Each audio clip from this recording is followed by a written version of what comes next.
The trail of the 3rd Army and the 19th Tactical Air Command of the 8th Air Force is marked by more than 40,000 white crosses.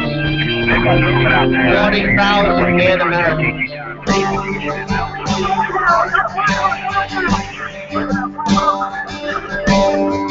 We were young soldiers called to dedicate our lives in the name of God and country. Do what's just, boys. Go do what's right. A hot band of brothers waiting on our chance to add one more page unto the victory dance. Here am I, Lord, send me, send me. Victory lies in the spirit of the lives of the men who died for me.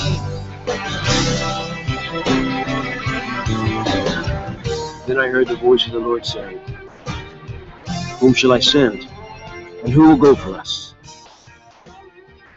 And I said, here am I. Send me.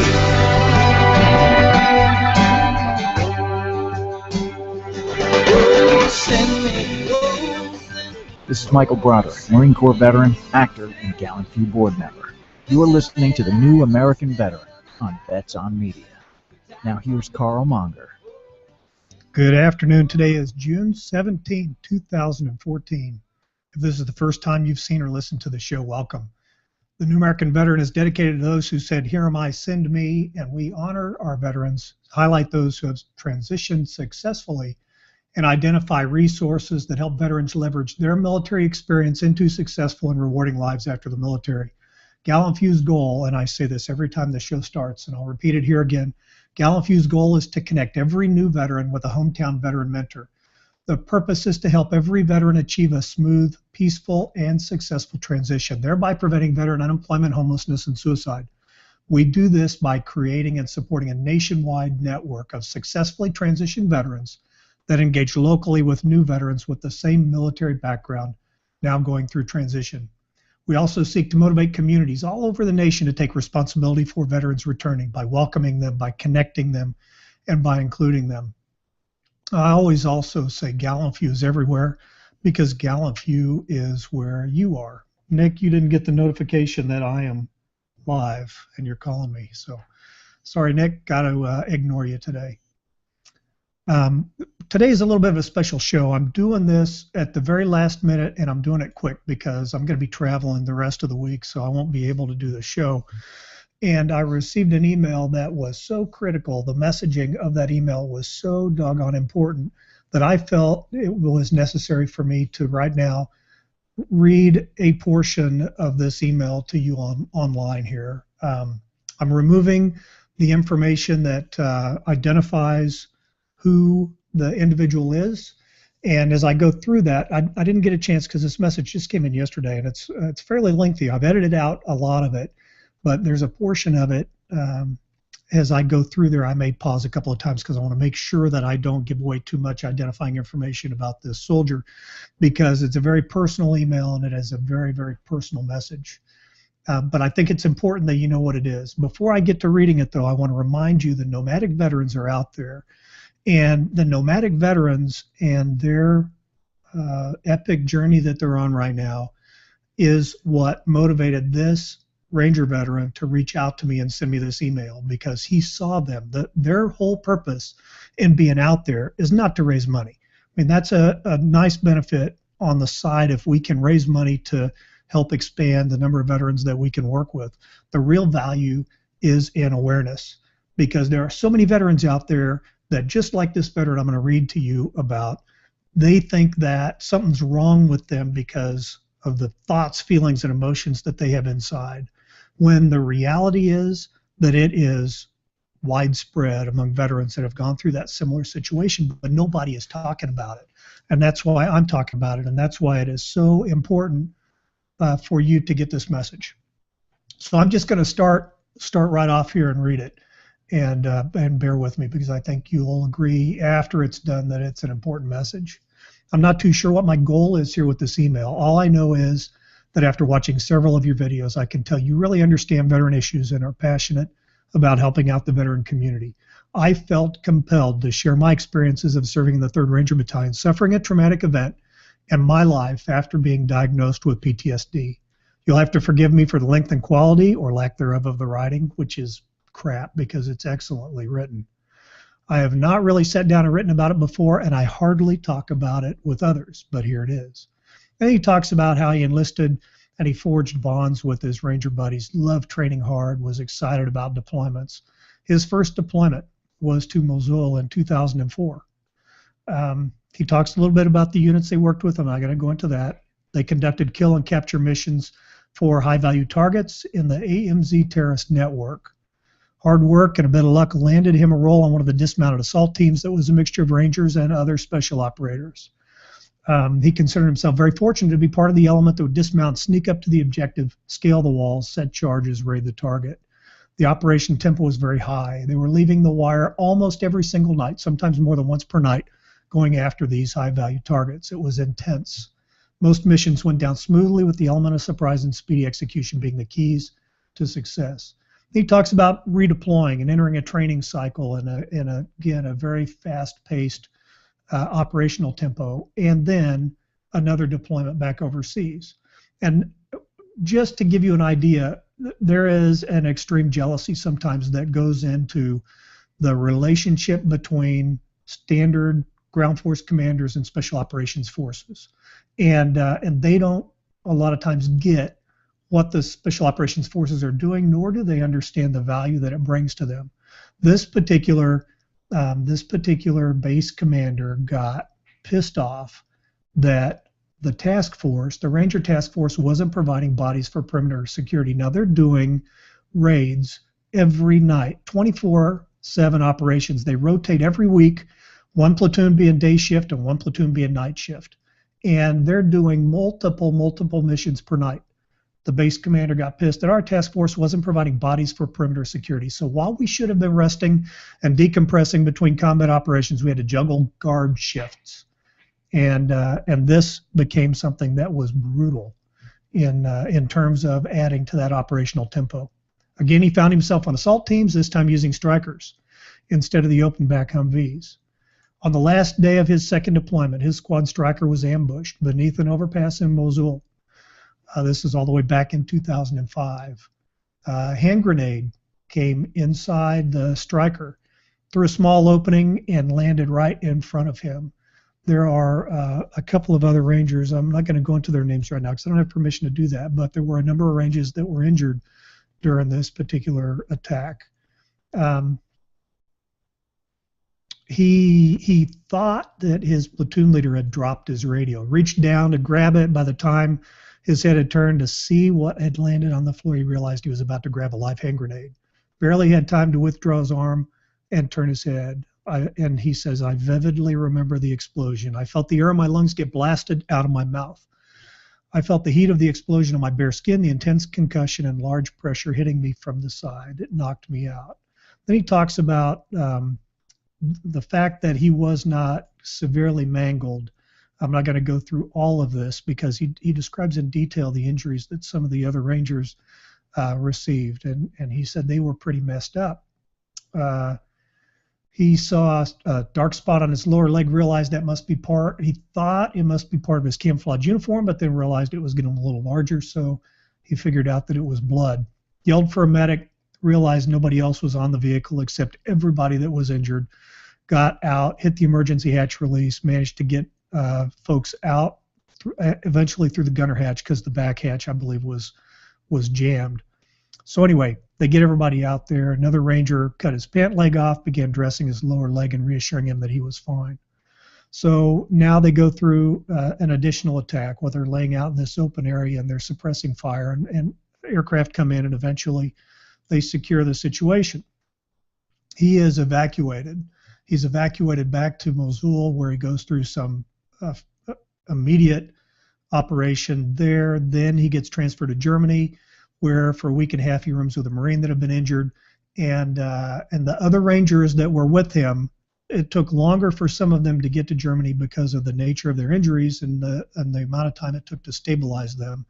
And then eventually they all flowed back. When he landed, and I'll go back into reading this thing now, my parents were there to greet me. After the battalion checked my condition, I was sent on 30 days of convalescent leave. In hindsight, even though all I wanted to do was get home, going on 30 days of convalescent leave right after a very intense deployment and getting wounded in action did not serve me well. I would wake up screaming and thinking I was back in the striker in Mosul. I couldn't relate to any of my old friends. My parents were very concerned about my mental state, and by the end of leave, I was ready to be back with my Ranger buddies. I was motivated to bounce back from this experience. I really thought I was going to heal and hop right back into my line squad. Sadly, things did not play out well at all. The very first morning I woke up in the barracks to report for morning PT, I was on the floor. I was overcome with terror and severe anxiety. I called the other team leader, who was now acting squad leader of my squad, and told him I couldn't leave my room. He quickly ran to my room and realized I was in a bad way.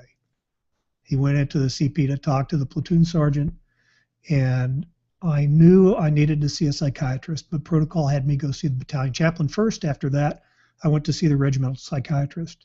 This series of events placed me on profile and sidelined me from my platoon. I was placed in the front office of the company to do paperwork while I went to deployments and tried to get better. I truly wanted nothing more than to feel better and return to duty. However, I wasn't improving. I was so distraught mentally that I was constantly shaking and had abrupt tics that made my shoulders, neck, and head twitch. It was embarrassing. I felt weak, ashamed, and defeated. I want to repeat that one time here. He says, it was embarrassing. I felt weak, ashamed, and defeated. At one point, when everyone else was earning their EIB, I was left to tally all the goes and no-goes on a board of battalion. I had to pick up papers from the lanes. I got to one lane where they were throwing dummy grenades with training charges and firing saw blanks. Found myself on the ground crawling, stricken with terror, not able to help myself. Another ranger laughed, thought I was just screwing around. And I told him I was one of the ones injured in Mosul and that I was still shaken from it. My condition didn't return during the training cycle, and before I knew it, my unit was preparing to deploy again. I was so torn, I couldn't handle the thought of not being with my Ranger buddies while they deployed, and I sat weak and idle back in the States. I couldn't do it, though. I couldn't overcome what I was told was PTSD. My body physically protested at anything related to combat or that it perceived as a threat. Hell, I hadn't jumped or shot my weapon since coming back from Iraq. I couldn't even handle being near a live fire range. The day came when my platoon headed out on a plane to go to Afghanistan, and this is an extremely critical point here. I was disgusted with myself. I was angry and depressed. It marked my mental surrender to PTSD. There was no coming back from this. I couldn't be a ranger anymore. To avoid waiting around for a year or more for a med board, my psychiatrist proposed a plan to have me honorably discharged. And I was told that the biggest negative to this approach would be that I would have to take it on my own to get with the VA and my mental and physical issues properly compensated and treated. At the time, I didn't care about that. I was too deep in the throes of PTSD and watching my life as a ranger disintegrate before my eyes, and I couldn't consider the consequences. So I received an honorable discharge. To rush somebody out of the military without going through all of the proper documentation, without making sure that they have everything lined up that's going to help them when they get back, that's like taking something that's a little bit of an irritant or dirt or something, and you're just wadding that trash up and you're throwing it away, and it's not your problem anymore. And we cannot do that with the men and women that have given so much to us. We have got to take care of them. When you look at what's going on with the VA right now, and I read about another executive at the VA that received bonuses even after it was found out that she had lied about having a master's degree from some prestigious university. They didn't fire her immediately. They continued to retain her, and she continued to receive bonuses.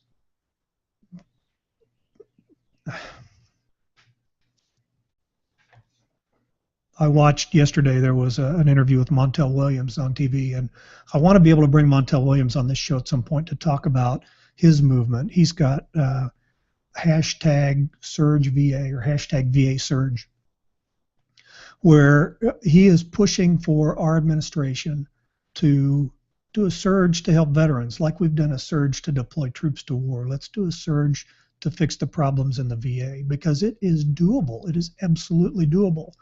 But that layer of administration in the VA that has condoned, encouraged, and rewarded misuse of veterans has got to be cut out. They got to take a knife and they got to cut all of that disease out of there. And then if the VA retains itself as the VA, fill it with retired sergeant majors and retired battalion commanders and people that love and will care for soldiers, and let's get this thing fixed. All right, let me get back into reading. Let me read back a little more here.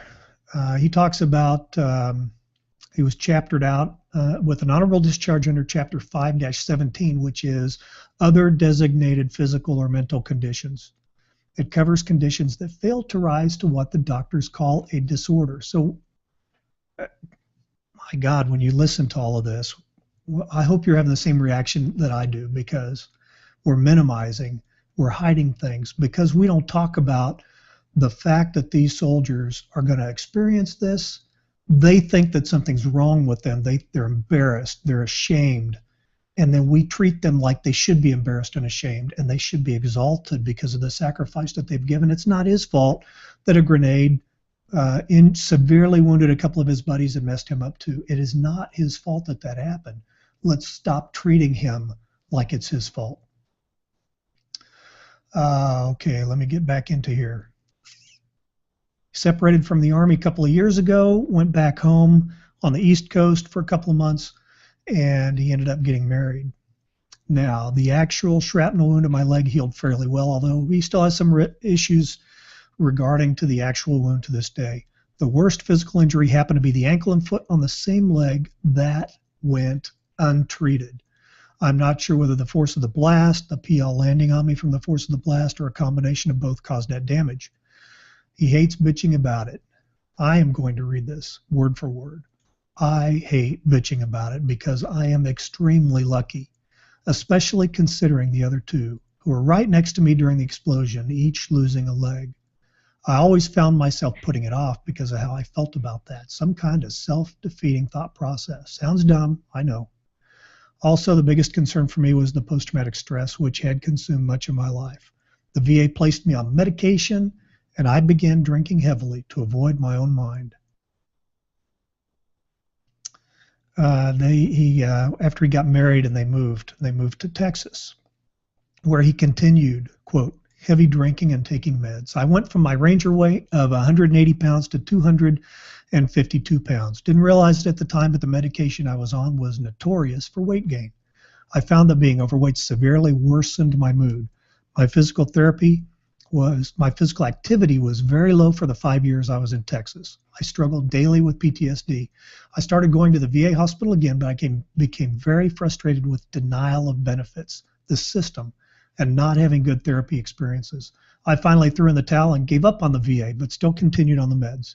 Every so often, when my condition would start to worsen, I would just have my dosage increased. I especially had a difficult time when his wife was deployed to Iraq for 15 months. Somehow he was able to complete a degree in software engineering. His wife left the Army and they moved to Utah. He got a job, cut down on drinking, and, quote, felt like I had my life reasonably on track. Then last year, after being on medication without proper supervision for years, things began to fall apart. My body had begun to stop responding to the medication. Things peaked while I was attending a family reunion, and my relatives noticed that I was struggling and expressing concern about my mental health. I had to go from being a salary employee to hourly because I couldn't handle it, and so I could go to the VA for therapy and other appointments during the week. Side comment on here, and I had this conversation with a veteran this morning.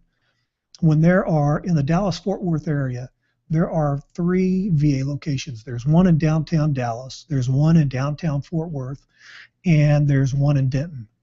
And we're talking about a metroplex of, I don't know, 10 million people, however long this place is spread out over probably 100 square miles. It's huge. When I drive, and the clinic in Denton, which is the one that I live closest to, it's a clinic, it's not a hospital. It's a good 30-minute drive to get to that. To get to the Fort Worth VA hospital, the one that I go to, it is, and I think really it's a glorified clinic because it's much larger than a regular clinic, but it's not a bed hospital where people are admitted and stay. That's an hour drive for me to get to that facility, but I go there because it has more resources. When you're a half an hour away or an hour away from a VA facility, you don't use it unless you absolutely have to, because it's a full day out of your schedule. You got to drive an hour to get there. You got to drive an hour to get back. So that's 2 hours of the day. You're going to wait in the VA maybe 2 hours if you're lucky. And if they prescribe you some medication that you need to pick up while you're there, you can tack on another hour or two on top of that. It is an entire day for a medical appointment that should take, when I go on my wife's insurance and I go to the doctor, it takes 45 minutes. I'm in, out, bing, bang, boom, I'm done. I pick up the prescription on the way home and I'm out of there. Why is it the VA takes 8 hours to do something the civilian doctor can do in 45 minutes? The system is absolutely broken. All right, let me get back into reading this. I was weaned off the meds. The withdrawal was absolute hell. My sleep went to shit. My head felt like it was tearing apart at the seams. Anxiety, depression, and all the feelings and issues of my untreated PTSD hit me without the filter of medication. I wanted to be off meds because I knew the last many years of my life I had spent in a fog. Sure, I wasn't suffering as bad, but the happiness of life had also been sapped. But I thought maybe I'd made a terrible mistake coming off the meds. I didn't feel equipped to handle it. Really, all the meds did was enable my PTSD to go untreated for years. It just softened the symptoms, but I never actually treated the root cause. I found the therapy to be extremely difficult, but I was motivated to get better. It also helped immensely that my therapist was someone I was very comfortable with and seemed genuinely interested in me getting better. This experience was far more positive than it was in DC and Texas. I found myself often contemplating checking myself into the VA hospital because I would be stricken by anxiety and depression.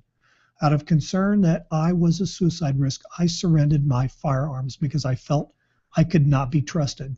I was afraid I might hurt myself. I found the highlight of my week actually became my therapy sessions. I loved having someone I could talk to and help me sort out what was in my head.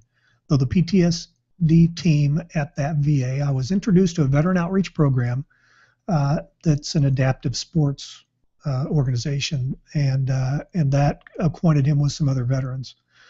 About this time, one of his Ranger buddies, who was a medic that had helped patch him up back in Mosul, messaged him, and he was looking for a place to stay for a couple of days before he headed back home, and he wanted to know if he could come stay with this veteran.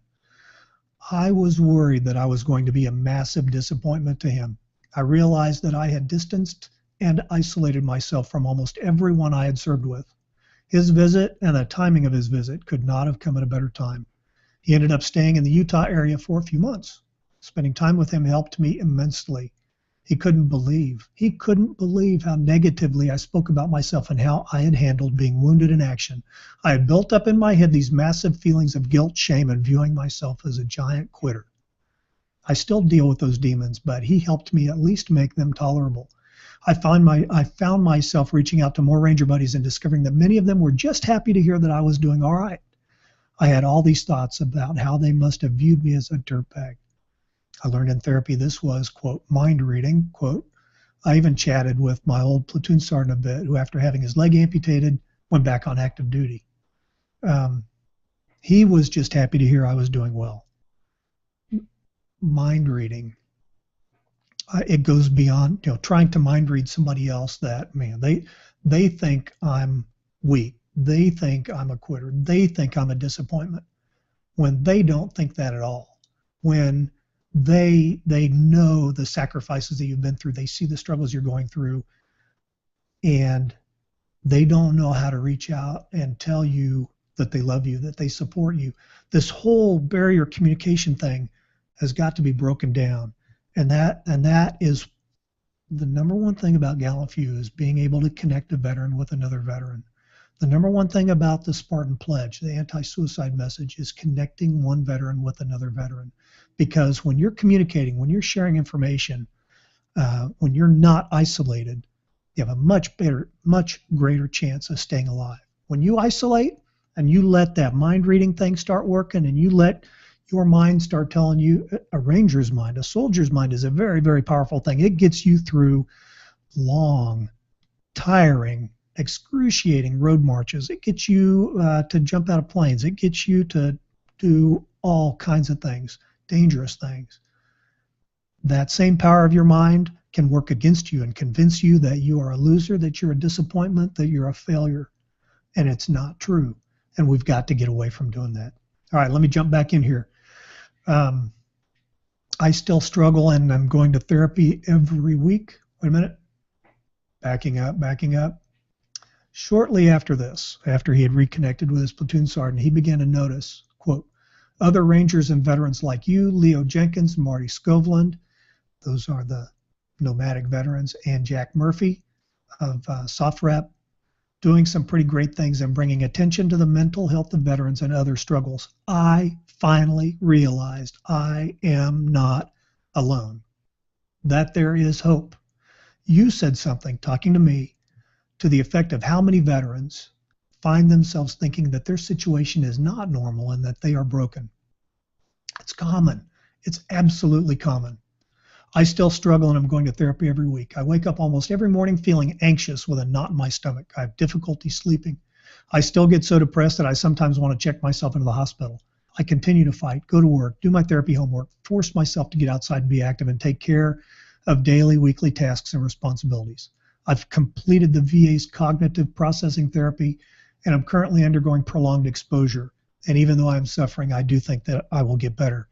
I don't like prolonged exposure. I think prolonged exposure is repeatedly tearing the scab off a wound and expecting it to heal. It does not address the way that your mind files those memories away. And there is always the risk that you're going to jump into something or walk into something, a sight, a sound, a smell, that is going to re-trigger the post-traumatic stress memory because of the way that it's filed.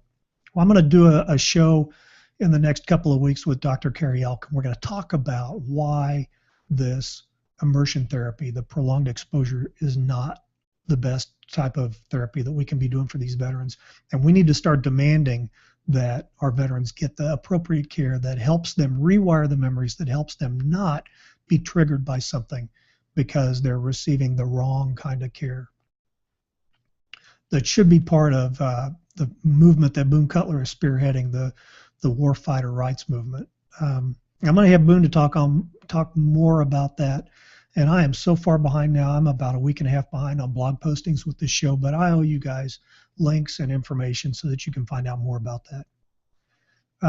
I'm jumping back here into his writing. There are a lot of things that I regret, and I'm getting close to the end here.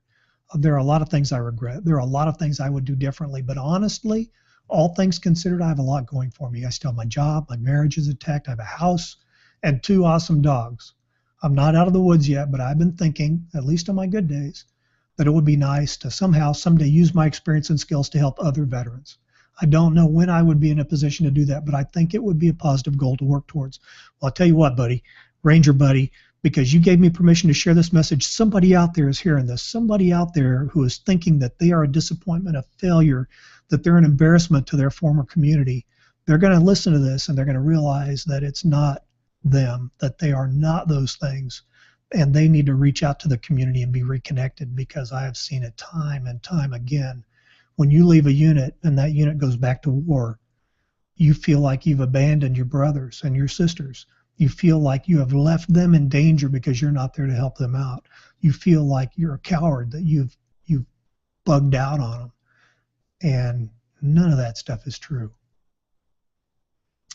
Some things that pop into my head and about what has been helpful for me that I wonder if you have the same, either with yourself or other veterans.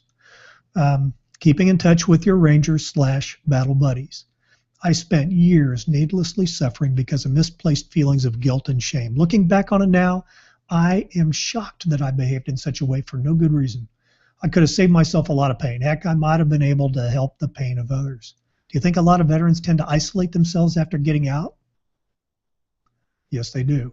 It seems the ones that stick together must have a much higher success rate of being able to enjoy their lives. Having a dog. Dogs are great for many reasons. I've discovered there are organizations that work with veterans in the VA to hook vets up with dogs and train both owner and pet. Meditation and mindfulness. When my therapist first mentioned these 2 things, I immediately rejected them. This year, I somehow found myself giving them a try. Everyone is different, but I found these 2 tools to immensely be beneficial for me to better control my mind. Physical activity. I saw you, he's talking about me, mention in one of your videos about how you found that when you didn't exercise for a few days, your physical injuries actually felt worse, and that is absolutely true. I have found this to be 100% true. My leg feels better if I stay physically active. My mental health is also noticeably better. And if I stay, my mental health is also noticeably better if I stay physically active. Sorry, I looked away from the screen. I lost my place. It comes with its own set of pain, I suppose, but it's a small investment for a huge payoff. Community involvement. I know from listening to you that you are big on this. When I first started going to the adaptive sports meetings, I was worried I wouldn't be able to really connect with other veterans that weren't Rangers, infantry, males, etc. I also found myself worrying about what if there are some other special operations vets there? Would I bring shame to the Rangers by my mental condition? Weren't my actions in being defeated a direct violation of the Ranger Creed? As you might have guessed, all this worry was foolish and proved incorrect. I found being around other veterans and the civilians that organized these events to be extremely supportive and fantastic people. I also think the concept of the Spartan Pledge is a great idea. I've not actually heard of it until you mentioned it in one of your videos. I think the video where you were interviewing Marty. I had taken it upon myself to make it a point of where if I was afraid I was going to hurt myself, there are certain people I would contact first. I would let my therapist know. I would let my Ranger buddy know. It's funny how setting up such a simple fail-safe can be so effective. The VA actually had me fill out a form dictating a course of action in such a situation, but it feels a bit too much like formal paperwork to really strike a chord. The Spartan Pledge, on the other hand, makes it really personal. I want to thank this Ranger veteran for sharing this message with me and allowing me to share this message with the rest of you. I hope that you'll share this video, that you'll share the message with other veterans and with people that love veterans, people that have veterans in their families, people that know veterans. This message needs to get disseminated widely, because no veteran should go thinking that when they've had a traumatic brain injury, when they've had post-traumatic stress injuries, when they're going through things that somebody who hasn't deployed to a combat zone cannot imagine, we can't just look at them and say, hey, get over it. Or, hey, what's wrong with you? You got your arms and your legs. Mike Schlitz, double-hand amputee, burned over 90% of his body, will tell you that he feels lucky sometimes because his wounds are visible and people recognize and thank him for his sacrifice. And he gets trips and he gets special attention at things. And he may be standing right next to a veteran that looks like they are 110% whole, healthy, good to go. And they may have a broken back. They may have post-traumatic stress that's just debilitating. They may have a traumatic brain injury. But you can't see those things. And Mike always makes a point of saying, hey, now this veteran over here, he's hurt just as much as me, but you just can't see it on the outside. We've got to realize that exists. Those of us that have served, those of us that have gone through situations that now you're injured, you can't stay on active duty, or your commitment is up and you're going to go on with the rest of your life. You've served our country. You've fulfilled your obligation. There is no guilt in going back to civilian life. There is no shame in being injured and leaving a unit like a Ranger Battalion or a Marine Corps unit. Life is a continual series of transitions and transformations. And don't do it alone. Don't take that upon yourself to do it alone. Reach out, gallantfew.org. We'll get you connected. Join a VFW post. Join an American Legion post. There are a lot of good organizations out there. Don't be isolated. I could talk about that for a long time, and I'm not going to, because for a half an hour, I've read this email and I've added my own comments. Email me at Karl, K-A-R-L, at gallantfew.org. If you go to gallantfew.org, top right corner, it's got my email address. I think they're ranger at gallantfew.org. Both of them come to me. Let me know your thoughts and your comments, or post them on this video, because I'll see each one of those comments. Help me spread this message. Help Boone Cutler with the Warfighter Rights Movement. Get involved. Find out, what is your community doing. This morning I had a cup of coffee with a Marine Corps veteran and with a civilian that lives here in my little hamlet, which is about 10,000 people on the outskirts of Dallas-Fort Worth.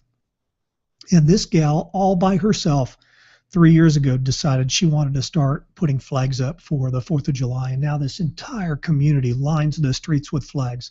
She did it all by herself. Now she's trying to help me organize the other veterans that are in this community so that when a veteran returns to this community, they're not all by themselves, that they've got another veteran that reaches out, that welcomes them home. They've got a community that says, thank you for your service. We honor your service, and we're going to help you find opportunities and resources that are going to help you transition smoothly, peacefully, and successfully. We owe that to everyone that served our country, and it doesn't matter if they did it on an aircraft carrier, if they did it underwater, if they did it in the air, if they did it carrying a rifle on the front lines, walking patrol. They served our country, and every one of them took an incredibly dangerous chance to lose their life in service to our nation. It's not too hard for us to help take the responsibility back in our neighborhoods to transition them home. Thanks for listening to the show today. May God bless the men and women of the United States military, the men and women that are veterans that have served our country. May God keep and protect this great nation. And as we go forward now into some of the things that are going on in the world with Iraq and Afghanistan, troops being pulled out, terrorists taking over, you know we're going to be called upon again, the men and women that wear the uniform of the United States military, we're going to be called upon again to protect this country and to protect the rest of the world. Never forget, never forget, never forget.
That beautiful rendition of Taps is a public domain recording created by a soldier or employee of the United States Army, and as such is not eligible for copyright protection in the United States. Kenny Thomas' song Send Me is used by permission of Kenny Thomas. All other work or recording is original work or used by permission. This has been a presentation of Gallant Fuse, the New American Veteran, on the Vets on Media Global Network.